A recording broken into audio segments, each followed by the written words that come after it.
Alright, let's respond to some comments, shall we? Oh, nice. Your content is top class. YouTube should recommend your channel more. Yeah, nice. How are you only getting 702 views on this video? I'm stumped. Oh, I guess, thanks. I love your videos, but how do you not get more views? I don't know. More views. Why don't you get more views? Why don't you get more views? Why don't you get more views? Why has this guy only got 300 views? No, I've got no choice. I have to unlist our most viewed videos ever.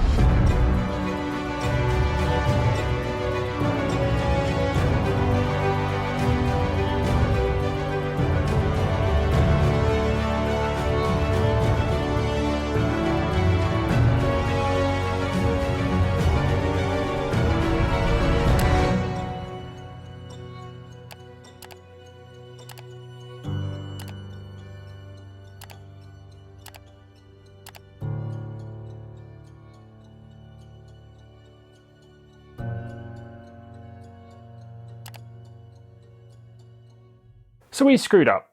I say we, I mean I screwed up. Maybe screwed up is a little harsh, but it's clear there's a problem with our channel as we just don't get that many views in the first week of a video's life. And look at this. So the channel itself has picked up over 1 million views in the last 365 days, but our new content on release, it just always falls a little flat. And the reason for this, we just don't get suggested views from YouTube. That's kind of it. But what makes this super confusing is, well, have a look at this. When we look at our channel's data and we look where our videos get their longest views on average, long views, of course, being one of the signals to YouTube that content is working, the highest average viewer duration we get is here in Browse Features, aka the homepage where YouTube suggests content. We actually find that our videos are watched for 65% longer in the place where content is getting the least traction compared to, say, search, where it does really well. But we only get 5% of views from here. So basically, where our content's working the best gets the least views. And you might be sitting there going, well, it's your click-through rate. That's not high enough. And yeah, you'd be right. But just telling you that would not be helpful because this goes way deeper. So after spending crazy amounts of time looking at the data and asking myself, why isn't YouTube suggesting us? I realized, well, actually, they are. And it's not YouTube's fault at all. It's 100% my fault. So before I get onto what has caused this for our channel and maybe doing the same for yours and the potential solution to fix it, why should you even care about YouTube recommending your content to people when you can just grow through search? 70% of views on the platform actually come from YouTube suggesting content. So if you ignore the fact your channel doesn't get views in this way, you're saying that you're actually okay with only having 30% of the real power of the platform at your fingertips. And putting it simply, new videos will get less views on release. So if you're new or you feel like your channel's stuck, your growth feels slow and you think your content should be performing better, this video is going to help you look at your own channel and examine if you've got the same problem as us. So what's happened? What's caused this mess? So this channel was born because we wanted to help people grow YouTube channels. The thing is, when you're a small channel, you're talking about growth, you are a troll's dream. And the constant trolling meant we just lost confidence and stopped talking about YouTube and just made it about general video. But then every now and then we'd make content that came back to YouTube because that was our mission and we still felt drawn to it. So what happened was we'd make one video about editing, the next filming, the next YouTube promotion. And it meant that our subscribers and viewers were just not interested in every topic that we would cover. So when we release a video, because our viewers do not all have the same common interest, our content just gets less clicks. That's it. But actually that is not the biggest problem here. It goes deeper because our channel's growth is actually making this entire problem worse, and it could be happening to you too. So understanding this next section will make you realize just why actually getting tons of views could be the worst thing to happen to your channel. So you see this number on screen now? That is the amount of people who have watched a video of ours in the last 28 days. To find that number for yourself, just click on your audience tab and then you should see it there waiting. Now to me, this figure here is really how big your audience is on YouTube, not the amount of subscribers you have. This group of people is the group of people YouTube could potentially show more of your videos to on release, or even your older content. Because when someone watches a video of yours, so long as they have a good experience with it, YouTube will then suggest more of your videos to them, in the different places around YouTube. Which means that if you only focus on making content you know that these unique people will all be super interested in, every release new or old, they will be way more likely to click on your videos when they do appear to them. And they will probably watch the content longer too, which means higher click-through rates, higher watch times, and then as a result, YouTube is then way more likely to show even more new people your content to once it can see that yes, your initial audience, the people the content gets tested on, the people inside this number here, really like what they see. And then what happens? YouTube will then show new people who have not seen you before, who they think will have a similar positive experience with your content. And then by default, if they like it, they end up getting suggested your old videos too. And if you can do that, you'll grow more of a community than a YouTube channel, because potentially 100,000 people a month all share one common interest, and all you are is the channel that feeds that one interest. And the really, really crappy thing about this is we now have loads of videos ranking in search, which sounds good, right? But no, it's not.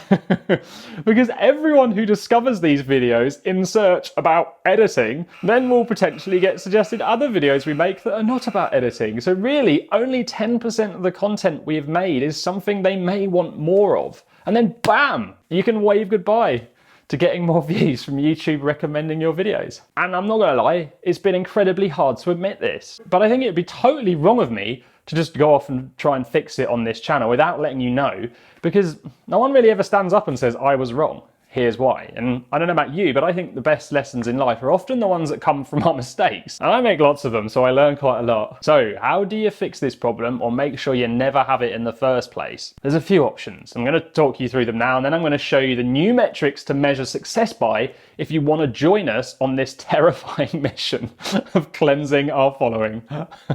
So option 1, understand the issue, work out exactly who your channel is for, and then just make content only those people will care about. And the video at the end is going to teach you how to do that.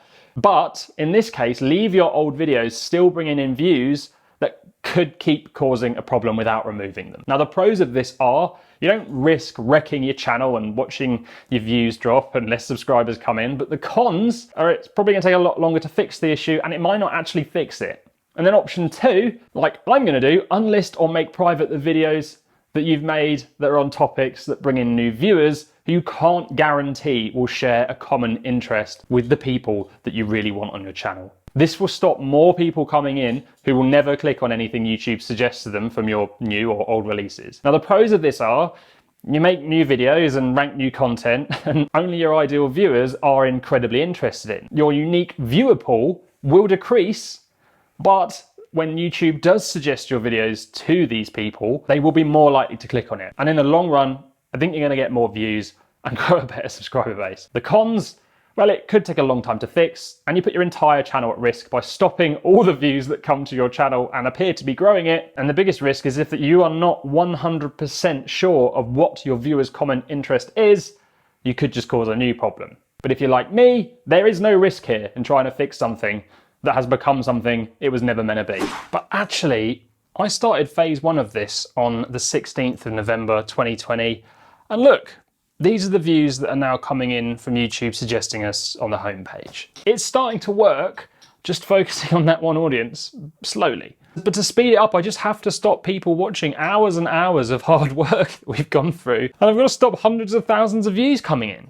I've also been taking this approach on my other channel. It's still figuring itself out, but look, 200 views on a new release from a channel in a week that's only got 300 subscribers. It's not that bad, right, is it? And actually, this channel gets views from YouTube suggesting it in a way that the one you're watching right now does not. Now, if this has got you thinking about your own channel, and I hope it has, let's look at how we can measure the success of your content if you do have this issue and you want to make changes, or if you're new and you don't want to do what we did, which I would recommend not doing. So let's start by looking at subscribers. So the subscriber metric is a bit of a weird one, right? It doesn't really mean that much. I mean, I love you subscribers. Really, I feel like it's kind of just more of a show of support these days. And the reason it doesn't carry a huge amount of weight is that YouTube will suggest your content to people who clearly like it anyway, subscribed or not. And they'll only stop showing it when they believe the user is no longer interested. And this will happen to subscribers in the same way it happens to people who aren't subscribed. I mean, I've been subscribed to Casey Neistat for years, but I've not watched a video of his for a while. And I have not seen one of his videos pop up for a long time. So keep an eye on your subscribers, but actually a better metric to track how interested your subscribers are is the individual viewer figure that I mentioned earlier, combined with this little number, average views per viewer. Now, average views per viewer is probably the metric I'm going to focus on more than anything else ever now. If this number is 4, it means the average viewer has watched 4 of your videos from your channel in this selected time period. And we know that in order to grow YouTube, you need to keep people interested and keep them coming back and watching more content. So the higher, the better. If we go back to the issue we have on this channel, people discover content in search that is relevant to them, but then might see other videos from us that are not, which means they don't watch them. And as a result, this number is quite low. So if you really focus on making content only your viewers share one common interest in, and I know I'm repeating myself, but I have to, this number will increase. So you can also boost it by using end screens that link people to the next video that they will be interested in watching, and also by creating playlists you link in your comments and end screens that take people on content journeys, and also by using cards in your videos too. But what's a good number? Well, again, that's going to be different for everyone. All I can say is the higher this number, the better, so we should always be trying to improve it. It's crazy to think that it took watching an old video I made on this channel at the very beginning of this project to realise I'd lost track of what mattered. It's even crazy to think that for almost 7 years, the first thing I've done with clients when I work with them is to establish who their audience is and what that audience cares about the most when making content. But it just goes to show how easy it is to go off target in this YouTube game and how hard it is to do it for yourself. Unlisting our videos to me seems like the smart option here. If you're thinking it might be the same for you, just don't jump into this decision. Look at your data, your topics, and spend the time on this before you join in the big old remove fest. So if you want to learn now how to establish who might be in your community and what they're interested in, then make sure you watch this video here next, because I'm certain it's going to help you grow. That was so good. Only 200 people saw it.